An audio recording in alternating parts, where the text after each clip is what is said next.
tábà láwọn sàábé ò ṣe, àwọn sọ̀hábà wọn ò ṣe, it's not out of desire páwọn ò fẹ́ ṣe. Iṣẹ́ tí Ànábì gbé kalẹ̀ fún wọn tí gbogbo wọn bá kẹsẹ̀ bọ́ bàtà yẹn wọn ò lè wọ́ tán. So they are struggling, one, to compile the Quran, struggling, two, not to lose those who has the Quran in their head. Still ogun yẹn ṣẹlẹ̀, àwọn èèyàn kú mọ́ wọn lọ́wọ́. Iṣẹ́ tó ń ṣe pọ̀, they should follow it. Okay, if you are saying okay bẹ́ẹ̀ ni àwọn sàbẹ̀ ò ṣe lẹ́yìn àwọn sàbẹ̀ wọn kọ tírà fíkìú, ṣe lẹ́yìn àwọn sàbẹ̀ wọn kọ tírà tafasir. The books of tafsir you read today, the book of أشهد أن لا إله إلا الله أشهد أن محمدا رسول الله أشهد أن محمدا رسول الله حي على الصلاة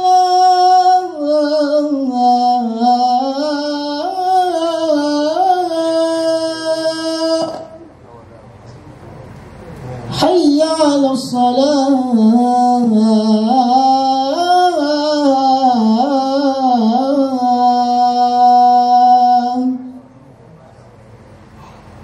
حي على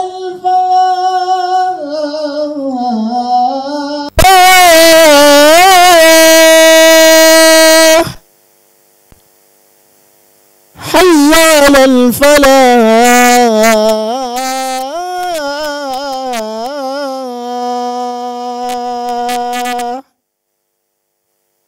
الله أكبر الله أكبر لا إله إلا الله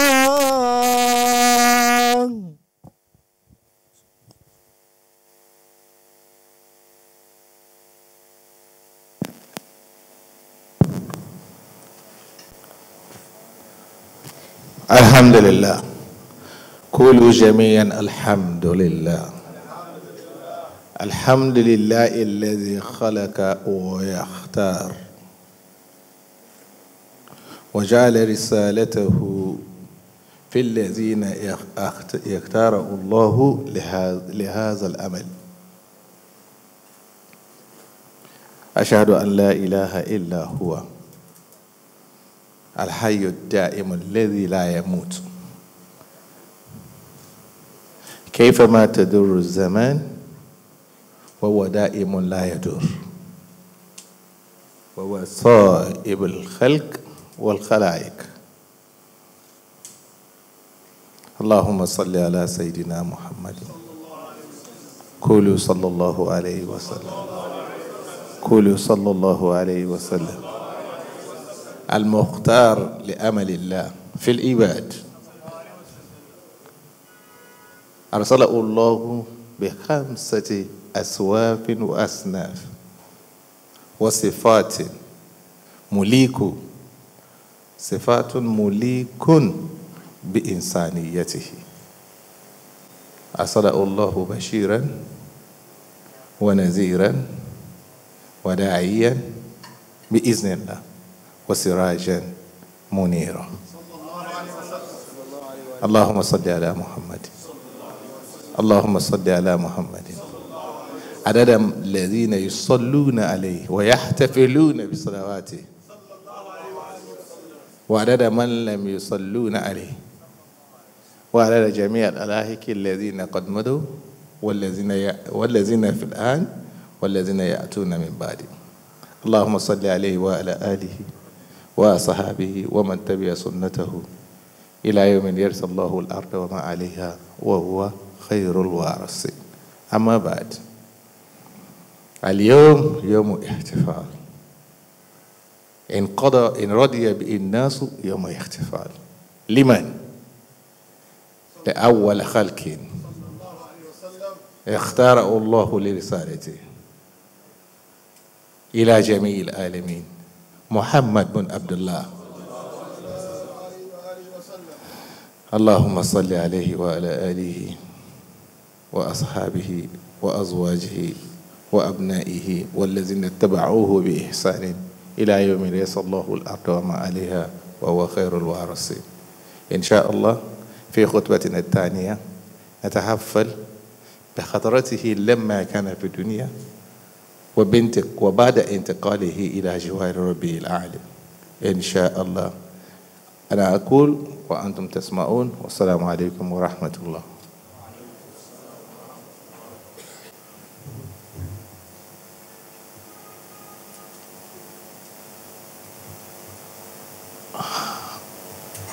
adúpẹ́ lọ́dọ̀ Ọlọ́run. ẹni tí inú rẹ̀ bá nù kó ní adúpẹ́ lọ́dọ̀ Ọlọ́run. ẹni tí inú rẹ̀ bá dùn dáadáa tó mọ̀ pé ní lọ́jọ́ bí Ànábì kó ní sallallahu alaihi wasallam. ẹni tí ò gbọ́ yé náà kó náà sí sallallahu alaihi wasallam. tó ráwọn kan wà tí ò gbọ́ yé pípé ní lọ́jọ́ bí Ànábì.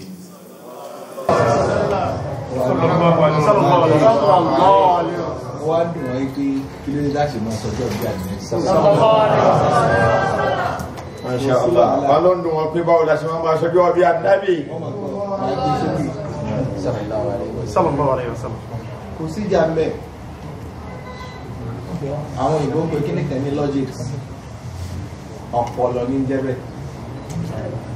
Logics ní tó bọ́ pọlọ. Adẹ̀mọ̀ pé gbogbo tó bá pọ́pọlọ mu ó wà natural ni. Gbogbo tó bá wà natural ó wà scientific ni. Gbogbo tó bá wà scientific ó bọ́lọ̀ mu ni. So when you state it in the format that it comes, if anything logical is scientific, anything scientific is natural, anything natural is Allah. Allah. Wa ya Nabi Muhammad sallallahu alaihi wasallam. Wa ni kateli. Taw'an wa karha. Either we like it or we don't. Tábà tí ẹ̀kọ́kọ́ dúpẹ́ fún tálákọ̀ dúpẹ́ fún ẹ̀yà dúpẹ́ fún Ọlọ́run kó yà Nabi Muhammad alhamdulillah ọba ìní máa dẹ́dà ọba òwà Khaliq onímọ̀ dẹ́dà Ọlọ́run àtàwọn àwọn yìí náà òun ní ṣa ẹ̀dá lẹ́ṣà, òun ló máa dẹ́dà, òun ló máa ṣa ẹ̀dá lẹ́ṣà. Ẹnìkan ò lè ṣàyàn lẹ́ṣà bí ìbáṣọ̀lọ́. In the mindfulness of Muhammad sallallahu alayhi wa sallam, you will look at it be, tell me, irú ìfẹ́ wo ló wà láàrin Ọlọ́run pẹ̀lú èèyàn tó fẹ́ràn Nabi Muhammad sallallahu alayhi wa sallam. Ọlọ́run bá kẹ́ Ànábì, Ọlọ́run bá gẹ́ Ànábì, Ọlọ́run bá fún Ànábì ní wàsílà yìí fún èmi àti ẹ̀. Lẹ́yìn náà ìfẹ́ pọ̀ lórí mọ̀kọ́dímọ̀ because I have some things to say. Before I go, some people say that we must not celebrate the Holy Prophet Muhammad.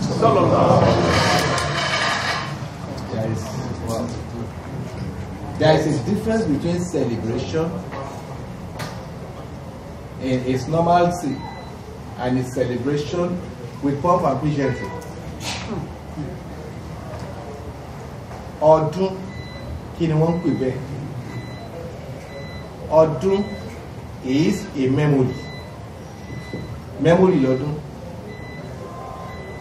Memory yẹn tá a bá rí visit yẹ òun la fi ń sọ pé à ń ṣọdún. Ọdún àwẹ̀ kí ni memory yẹ? Àwẹ̀ ni tá a bá parí ẹ̀ àgbàwẹ̀. Bẹ́ẹ̀ ni àbẹ́ẹ̀kọ́. Ọdún iléyá tá bá ti lọ Mẹ́kà, tá bá ti gun Àràfà, tá bá lè condemn Àràfà, a lè condemn àsàlátù lórí Ànábì sallallahu alaihi wasallam. I don't know if you are getting it. So tá bá ní Eidul Milad or Eidul Mawlid, even àwọn èèyàn when we want to write, tá bá gbé fọ́tò èèyàn kan síta pé ẹni yìí ó ṣaláìsí, wọn ò ní kọ pé celebration of death, wọ́n á kọ pé celebration of life. Wọ́n ṣe kọ death. The moment we revisit the life of somebody that has created an impact in the methodology of existence, not for you, not for me alone, but for the whole world. Pattern to them is pattern of conduct. Innaka la'ala kusentumo wa sheto. So Ọlọ́run ti gbé kalẹ̀ pé standard. That is why we are looking for example. So báwo la Nábì ṣe wá lu ayé ẹ̀ kò ló nílò ìbànújẹ́, ó lò nílò àgbékalẹ̀, a pattern tí gbogbo wa gbọ́dọ̀ follow in order to get there. Where? Agenda. Tí wọ́n ní bẹ́ẹ̀ bá wá kú ó papòdà, let's say káwá sọ pé ẹnìyẹn kò wọ́dì láti máa jẹ́ pé ká rántí ẹ̀ pẹ̀lú àjọyọ̀. Tó bá yẹ pé àwọn kíw, tó bá yẹ pé àwọn versatile in Arabic language, it says inna Allaha, verily Allah, inna Allaha tawkidan lima shi'atihi, ó ní dájú òun Ọlọ́run, òun tóun jẹ́ Ọlọ́run, wá dá ṣe wa malaikati, àti gbogbo àwọn táwọn jọ ń ṣe ètò ayé, tóun gbé ètò ayé nílọ́pẹ́ ẹ máa lọ ṣe pẹ̀lú àṣẹ. Yusalluna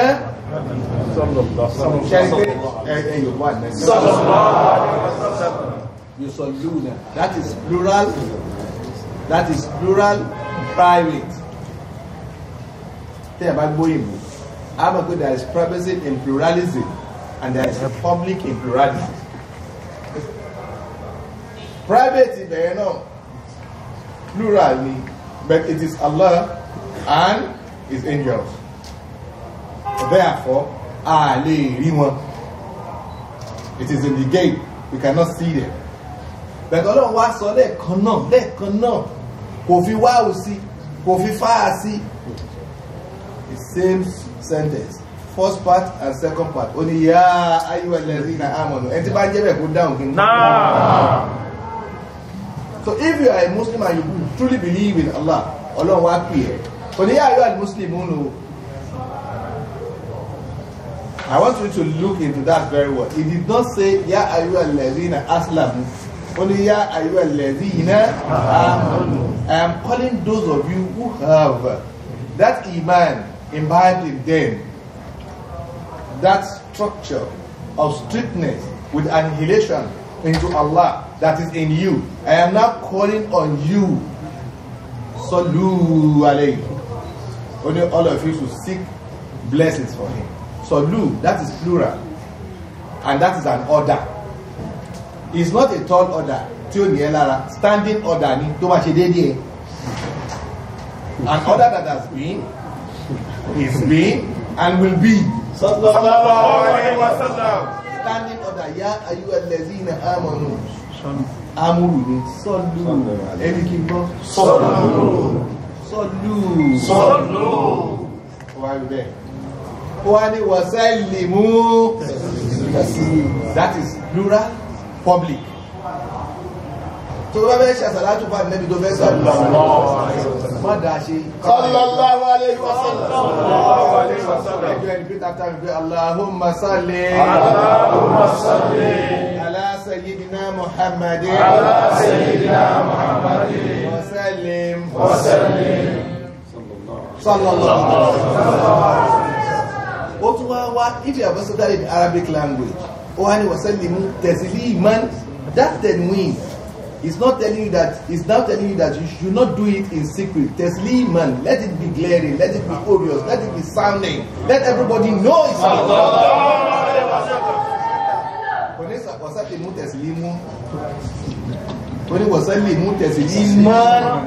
make it known.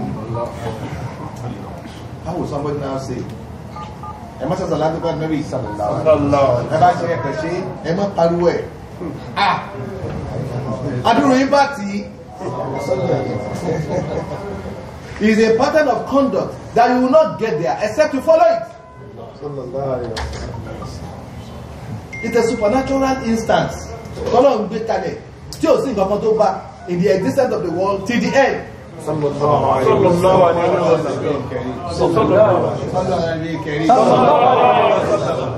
That's number one. Number two, nínú nǹkan tó máa mú wá wọ́n ní because Anabi sallallahu alayhi wa sallam did not do same for himself while he was there. I don't want to go to the hadith of the Monday days. I don't want to go into any other thing. I want to go into one thing, just one thing. Mo fẹ́ lọ sínú ẹ̀ ẹ wá ní ẹmọ yóò bá Anabi sallallahu alayhi wa sallam kí ló dé Anabi ò ṣe é fún rẹ̀ nígbà tó wà láyé. Ṣé ẹ̀rẹ́ nìkan tí ń kọ́ tàn ẹnìkan tí ń ṣe ìtàn tí ń kọ ìtàn ni. Have you ever seen somebody who will be making history and he will be writing the same history? It's not done. You cannot write your autobiography. You will ask people to write it. So, táwọn yẹn bá wá ṣàṣàlátù fún Ànábì Muhammad, kí ló yẹ ká ṣe? À ń kọ autobiography Ànábì nìyẹn. Iṣẹ́ tó ṣe láyé kò tí ẹ̀ ráàyè ìpèdépò yóò sọ pé òun yẹra wọn àná àwọn ẹni Ọlọ́run kì í yẹra wọn.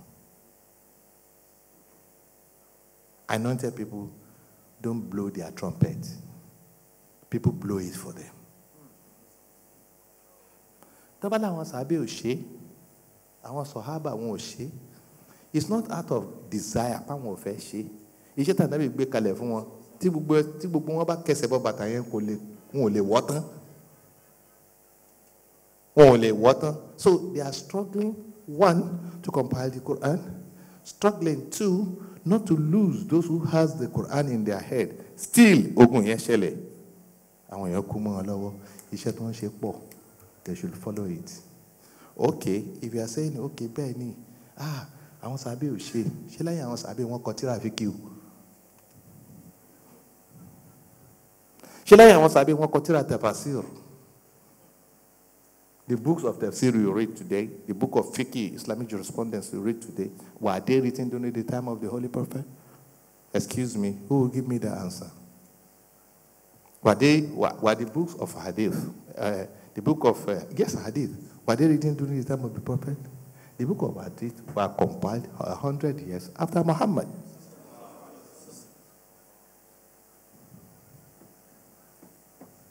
Please, when we say we want something and go into the extreme, Muhammad sallallahu alaihi wasallam, Allah fún wa ní steps into following him, and I want to read these steps for you.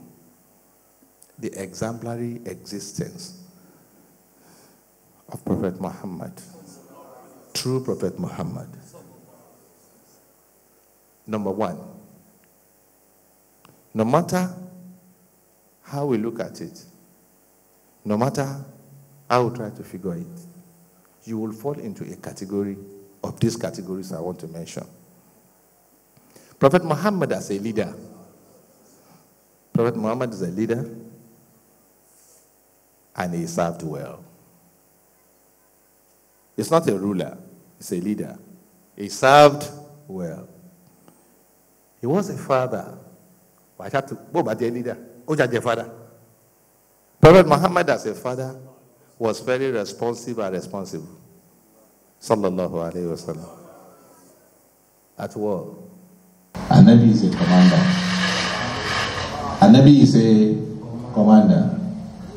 And as a commander, he is a winner. Kò lọ sójú ogun rí kó má jẹ̀gún wálé. Ìyẹn lásán ò tó náà. Tàbá ogun Uhud, Islam ò ní sí mọ́. Who fought and won? Ta ló jagun Uhud tó win yẹn? Kí ni wọ́n fogun Uhud ṣe? Àbí ogun Badr, ta ló jà tó win yẹn?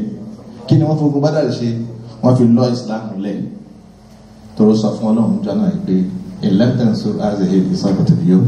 Àwọn kékeré tí mo kójọ ilé ní tán kéré tí wọ́n ló mọ̀ bá gbà wọn kò kún wọn kò jẹ́ kún ó borí kò ní sẹ́ni tí ó gbé láìláìláìlá lórí ilẹ̀ bọ̀. Ọlọ́run ní iye kí ló dé ó yá anzalna alayhimul malaika musawwimin. Àníkà màláíkà máa sọ sí wọn àwọn ènìyàn kínkínní wọn á pọ̀jà àwọn àtàwọn yẹn lọ. Káwọn yẹn tó gbéjà sókè àwọn màláíkà ti gbórí àwọn kèbèrè bọ́lẹ̀. Ànábì wín. As a commander, he won. As a judge, Ànábì is a balanced arbitrator. Kò dájọ́ rí kó ṣẹjọ́ dá. Èyí tó súnmọ́ kó ṣẹjọ́ dá ó sọ fún ọ pé wà èmi èèyàn bíi tiyín ni mí. Ẹni tí ń bá dájọ́ fún tó bá gbẹ́jọ́ kẹjọ́ yìí náà ló ń lọ. Àmọ́ ẹ̀yà kẹjọ́ lè mọ́ ẹ̀yà ń ṣètò Ọlọ́run. As a judge, he's a balanced administrator and a balanced arbitrator. As a husband, he was a caring man. As a what? As a husband, he was caring. Oni khairukum, eto daju noyin. Lento khairun le ali, eto da fáwọn joy. Ó wá ní èmi tẹ́ ń wò yìí o, olórí ìjọ ni mí. Olórí dáadáa ni mí, ọkọ dáadáa ni mí fún lé mi. Ẹyọ ń bá Ànábì. Kò tó Ànábì pọ̀.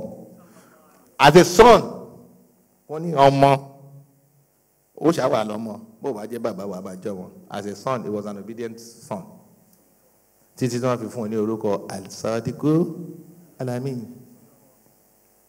As a teacher, he was a person of affluence.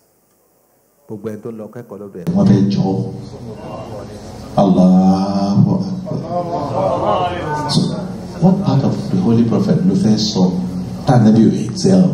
Ẹni wo ló wà láyé tá a lè fi jọ Ànábì tó excel? Except Ànábì nìkan. So you want to live in his life an exemplary leader, then you must always copy him. Because àwọn lábáwọ́rò yẹn wọ́n ní huwa al-hayhatul ula. Ẹ̀dọ́ ń pè ní hayhatul ula ni pé first level to step to greatness. Ànábì was a model. Ànábì was a mentor. Ànábì was a monitor. Ànábì was a moderator. Ànábì was a multiplier. Tell me what you want in him you don't get. Tell me how you can get there without following his path. There is no way except Ànábì Muhammad. If anybody tells you don't follow him, tell them because it's the standard of conduct. I don't have an option than to follow him.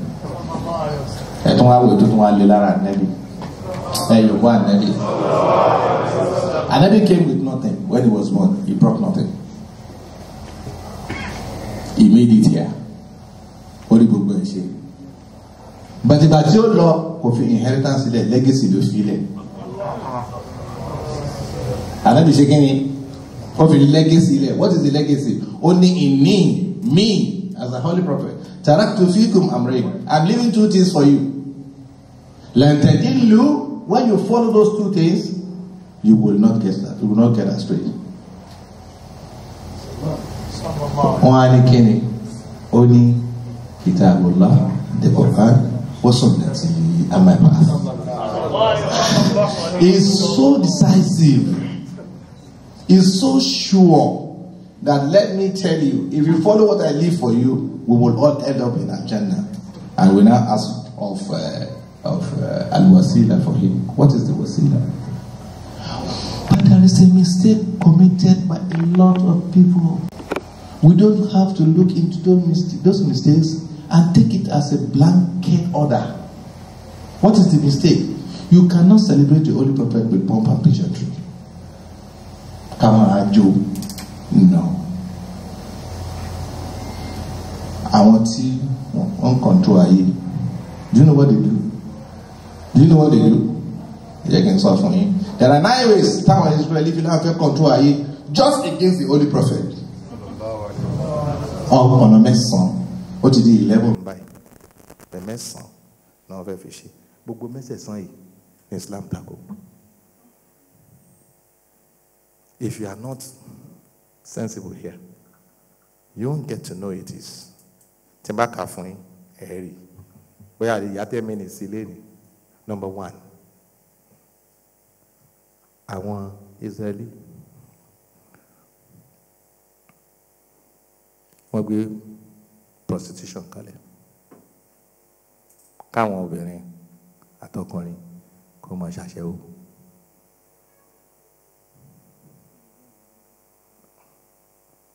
Number one. Number two. wọ́n gbé rìbá kalẹ̀. Rìbá, ṣẹ́mi tó ń pè rìbá, interest. Number three, wọ́n gbé tẹlifíṣàn kalẹ̀. Ẹ máa wo ẹ̀sìn nílò kí wọn. Number four, wọ́n gbé gambling kalẹ̀. Ibẹ̀ ní nǹkan yóò tàn sí. Kò sí nǹkan kan tó jẹ́ gambling ju TV ń lọ, ó lè ní jẹ́ bẹ́ẹ̀. Nígbà tí tẹlifíṣàn ṣiṣẹ́ mọ́, tí ò tó mọ́, wọ́n sọ di kébù. Nígbà tí kébù ò tó mọ́, wọ́n sọ di íńtánẹ́ẹ̀tì. Wọ́n á lọ ṣe tẹlifíṣàn kan, wọ́n ní tẹlifíṣàn yẹn kò ní ìdí kébù. Ẹ̀kan sọ íńtánẹ́ẹ̀tì mọ́, tó bá wù ilé mọ́ o. Wọ́n pè ní smart. Lẹ́yìn gambling, ẹ máa wo ibi tí mo sọ pé aṣẹ́wó kì í ṣe pé ẹni tí ń lọ bóbìnrin lò nìkan ní aṣẹ́wó. Bẹ̀rẹ̀ wọ́n make sure pé àwọn flood ìlú yín pẹ̀lú ìwà ẹ̀.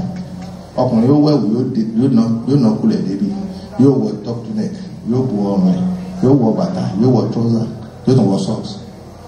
Yóò lóhùn lọkọ ìyàwó, yóò wá mú ìyàwó ẹ̀ dání, ó mú lòdì. Ìyàwó wa wá sí pépèpé, kò lápá, kò nítan, kò lẹ́yìn, kò ní ikùn, ikunless, apaless, itanless. Ọkùnrin yóò máa fọ́n bù pé look at my wife. Àwọn olóko sí yín lórí, àwọn Jew. Àwọn tá ní àwọn Jew nítorí kẹ́ má bà nílà ká inú wọn.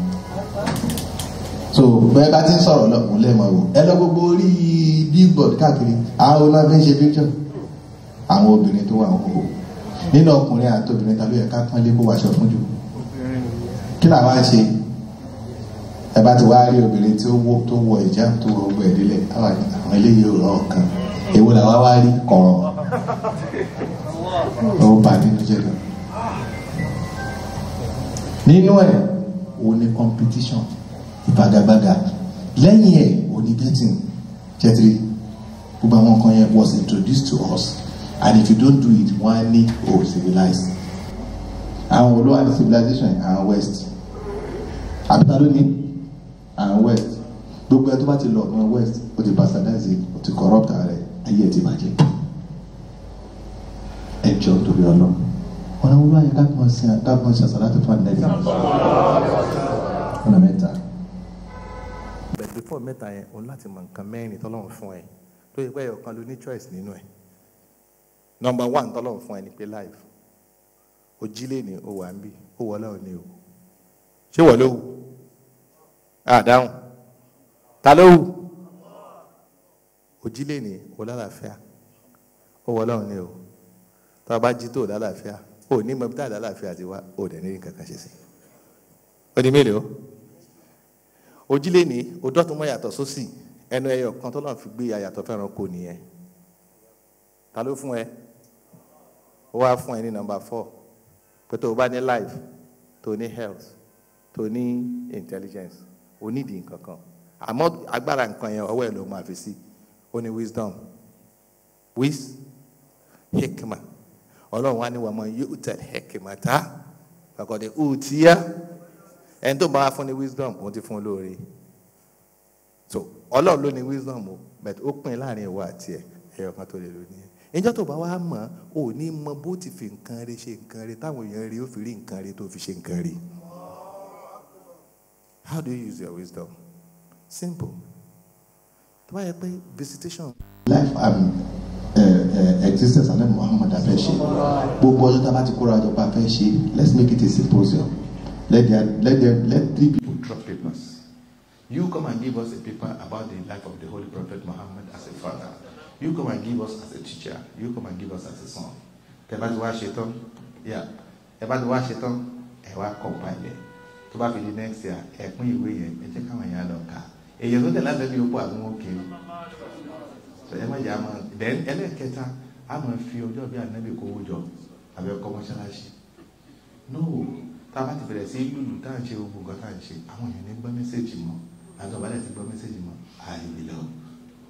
Àmọ́ ká má sọjọ́ àdé àbí ànábì. Kẹ́ni kankan má sọ bẹ́ẹ̀ fún wa. Àwa kan, àwọn kan lè sọ, wọ́n mú jẹ gbé bó ṣe wù wọ́n ni. Àmọ́ àárín àwa pẹ̀lú Ọlọ́run.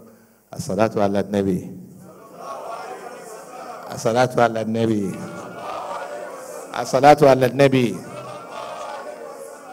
The only thing tọ́lọ́run ànábì is freedom through welfareism for humanity. Wisdom through welfareism for humanity. Táwọn èèyàn bá ti rọ́nà lọ, ó ti ṣe ayé rí. Ẹ wọ́wọ́ yín báyìí. Ẹ wọ́wọ́ yín báyìí. Ṣé ẹ ti wò ó? Ẹ sàtàlátù kẹfì sínú ẹ̀. Sallallahu alayhi wa sallam. Ẹni sallallahu alayhi wa sallam. Ẹ fi ọwọ́ yín báyìí. Ẹ dà níyẹn sínú ẹ̀ pé látẹ̀lé lọ gbogbo ẹ tó bá gbọ́ mi kọjá ó mọ̀ sóríire. Ṣé ẹ ṣe bẹ́ẹ̀? Ta ló kọ́kọ́ ṣe bẹ́ẹ̀ láyé? Ta ló kọ́kọ́ ṣe bẹ́ẹ̀? Sample wa tọ́lọ̀ fún wa nìyẹn. Ẹ jẹ́ á lò kò sáàyè iná ń kú orú mú yín ṣùgbọ́n torí ànábì ọlọ́run ní fara ni wá subhana rabbika. Aqulu qawli hadha wa astaghfirullaha li wa lakum wa aqimis salat.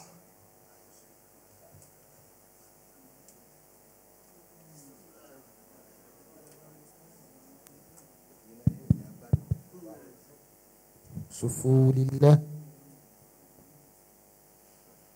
الله أكبر الله أكبر. أشهد أن لا إله إلا الله. أشهد أن محمدا رسول الله. حي على الصلاة حي على الفلاح. قد قامت الصلاة قد قامت الصلاة. الله أكبر الله أكبر. لا إله إلا الله.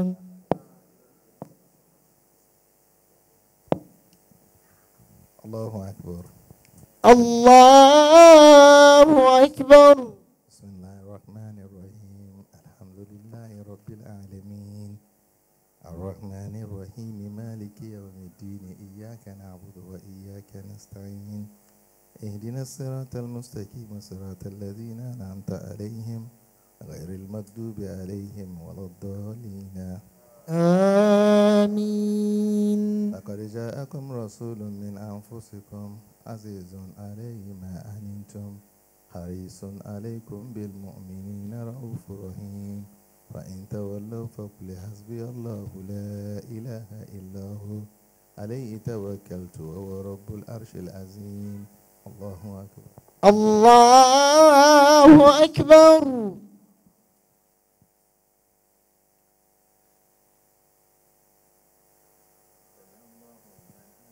ربنا ولك الحمد. الله أكبر.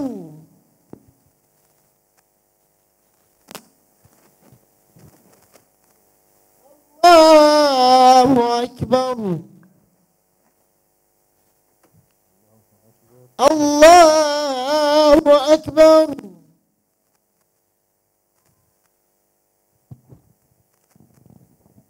الله أكبر. الله أكبر. بسم الله الرحمن الرحيم الحمد لله رب العالمين الرحمن الرحيم مالك يوم الدين إياك نعبد وإياك نستعين اهدنا الصراط المستقيم صراط الذين أنعمت عليهم غير المغضوب عليهم ولا الضالين آمين. محمد رسول الله والذين معه أشداء على الكفار رحماء بينهم تراهم ركعا سجدا يبتغون فضلا من الله ورضوانا سيماهم في وجوههم من أثر السجود ذلك مثلهم في التوراة ومثلهم في الإنجيل كزرع أخرج شجرته فآزره فاستغلظ فاستوى على سوقه يعجب الزراع ليغيظ بهم الكفار والله الذين آمنوا وعملوا الصالحات منهم مغفرة وأجرا عظيما. الله أكبر. الله أكبر.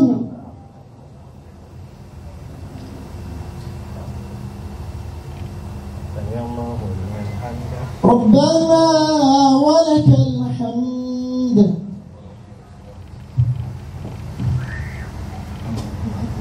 الله أكبر.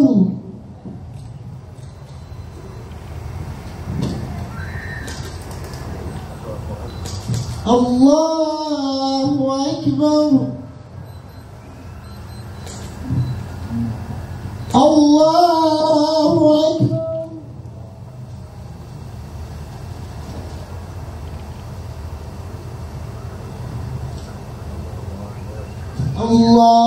الله أكبر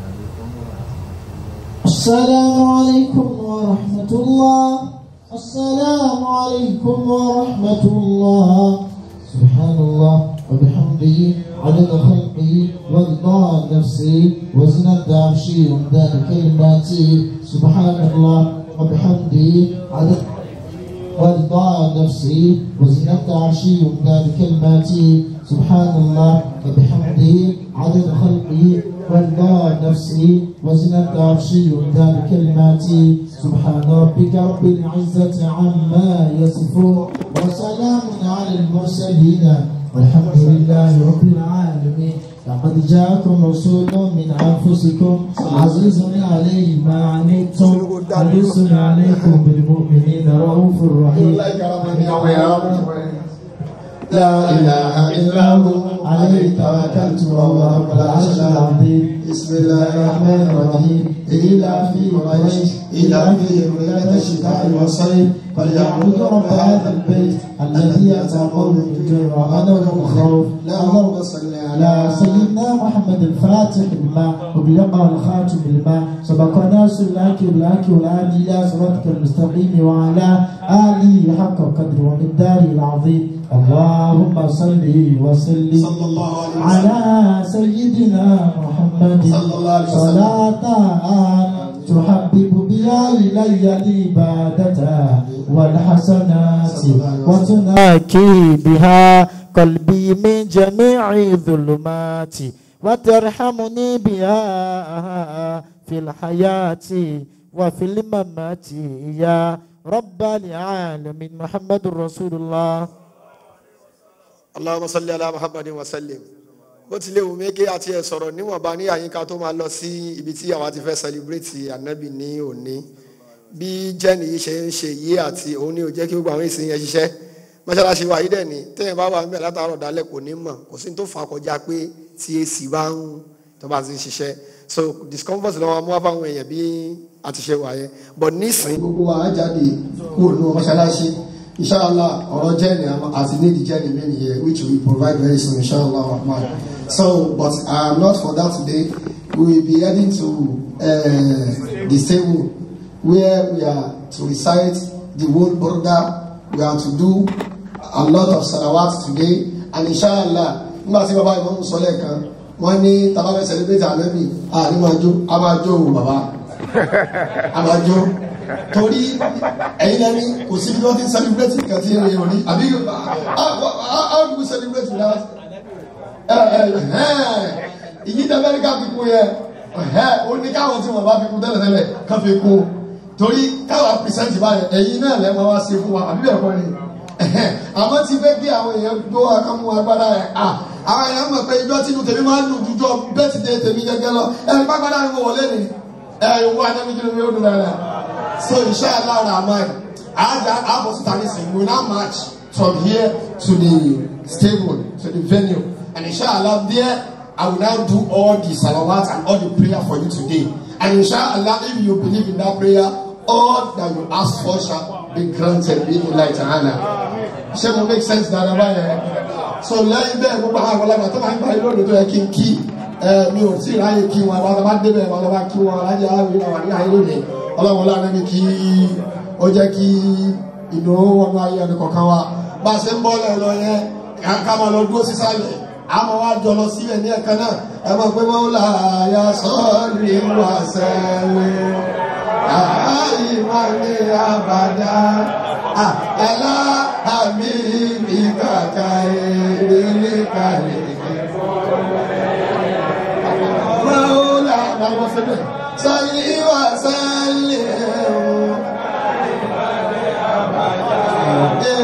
على حبيبك خير ẹja máa lọ sálẹ̀ torí ọlọ́run. كل ó yẹ pé Muhammadu رسول الله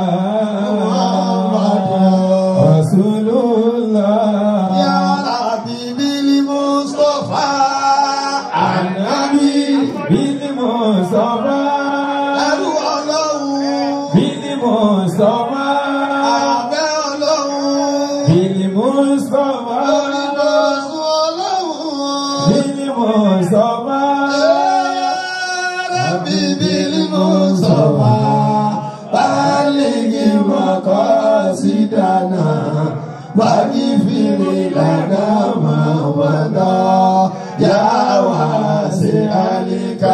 àwọn èèyàn ti mú búrú dàda ní. alọ kala tó kéde lẹ tàbá wá ṣe ọ̀rọ̀ ṣàdúrà ọlọ́run wọlé ẹnẹbi ọlọ́run ní fẹlẹ ṣàṣemọ fún wa. abada على حبيبك خير لخلق كل ẹgbẹ́ kọ́ lọ́hùn má fàyè gbà. sàtì a máa fàyè gbà. ìṣòro tí èèyàn fẹ́ mú ọmọ lọ́kàn mi. اللهم فايق Muhammad Rasulullah. صلى الله عليه وسلم